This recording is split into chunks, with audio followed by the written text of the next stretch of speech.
Hi, this is Mick Elliott from Electronic Specifier. I'm on the Advanced Rework Technology stand with John Vickers, and we're going to talk a little bit about the company and some of its investments and the sort of training courses that it sets up for the electronics industry. So John, could you just give us an overview first of all of the company? Certainly. So we were founded over 30 years ago as an independent training provider, primarily focused on rework and IPC training. We've since diversified into offering multiple training classes that are bespoke to the industry as well as IPC training classes. Okay, now I know you're involved with some IPC activities. Can you just maybe first of all explain exactly what IPC is and then the company's involvement in IPC? Certainly. So IPC are an American trade association. They promote standardization within the electronics industry. So they put together various standards that are controlled by the industry to try and set a base level really for companies to work towards. So whether it's design of printed circuit boards, assembly, wire harnessing, and also rework and repair, there's a standard that really covers every single stage of the industry. And the idea is, so regardless of where you work, who you work for, and the products that you produce, they all meet a minimum requirement in the parts that they provide. Okay, now I believe you organise courses based around those IPC standards. Can you talk us through some of those? Certainly. So there's hundreds, if not thousands, of IPC standards that exist, but there's only a handful of standards that are trainable within the industry. So the most common for us is the 610, which is the electronics assembly inspection document. So the idea of this document is that when parts are produced, when a PCB has been assembled, the idea is that you can then use the standard to make sure that the parts are placed correctly, they are orientated properly, and that they are soldered correctly, ideally with no damage to the component or no damage to the printed circuit board. Beyond that, there's the 620, which is the cable and wire harness document. So again, it works in exactly the same way as the 610, but for cable and wire harnessing, and that covers both process and final inspection. So making sure you're using the right materials, and then the assembly that you produce meets the requirements of the standard. For process of the actual parts being soldered, we have the J standard. This again covers process, so making sure you're using the right tools, the right solders, the right fluxes, and again making sure that when parts are soldered they meet a minimum requirement. And for rework and repair, we have the 7711, which is a rework modification and repair document. And again, this is put together by the industry to help manufacturers when they have a requirement to facilitate rework, modification or repair. Okay, alongside that, I believe you run bespoke courses as well. Can you just give us some examples of the sort of thing customers come to you to ask you to help out with? Certainly. So we offer consultancy for companies that need to put together processes.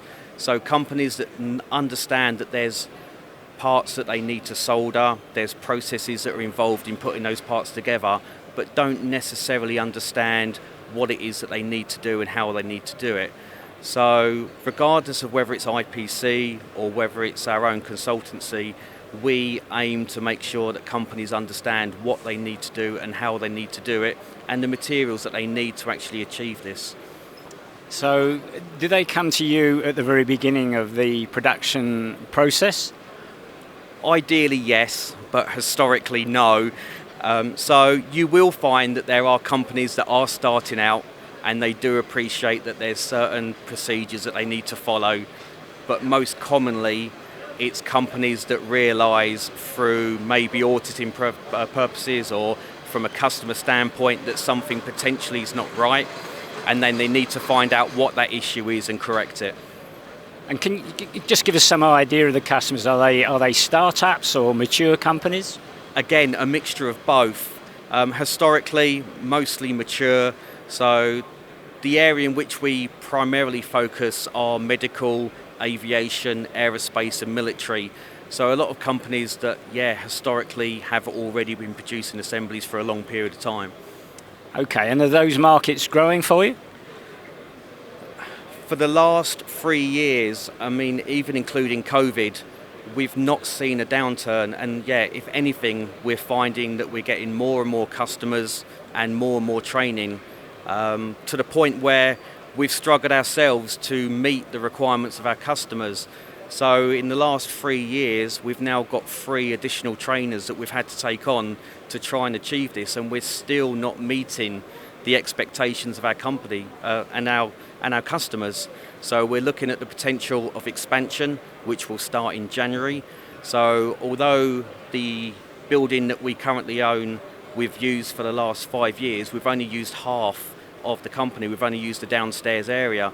So in January, we're now looking at really replicating the floor space that we've got downstairs, upstairs, which will triple really the amount of training that we provide at our own facility. And so we will be at some point again looking at the expansion of not only the materials and the equipment that we use, but equally the people that we need to conduct the training. And I guess you have to make investment anyway. As production technology moves on, I guess you need to move with it. Definitely, and for the last, again, 2 years, definitely we've been making a concerted effort really to achieve this. In the last 6 months, we've purchased a large range of equipment that we've needed to meet the requirements of our customer. And all equipment changes. It changes all the time. And 3 months ago now, we've made a large investment with JBC soldering equipment into our facility. Okay, and sorry, just where are you based? So we're based in Witham in Essex, and we've been in the Essex area since the company was founded, but we work within the whole of the UK, and in fact we work into Europe and the rest of the world. 6 years ago we opened a second site in Europe, so we now have ART Europe, which is based in Bergamo, and we have a master trainer called Pietro there. He conducts various IPC training classes and also the CID classes, the interconnect design classes. So he comes over to us or we send people to them. The benefit now with a lot of IPC classes, again through COVID, is that if it's a theory-based training class, it can be conducted over video conferencing, which has definitely made our life a lot easier and our customers, because there are a lot of customers that don't necessarily need to send their personnel to us. We are as comfortable going to our customer's facility to do the training there. We have all of the practical equipment needed to do the training at our customer's site. But sometimes costings and timings, it's far easier to do it by video conferencing than it is to do it in person. Okay, John Vickers from Advanced Rework Technology, thank you very much. Thank you very much.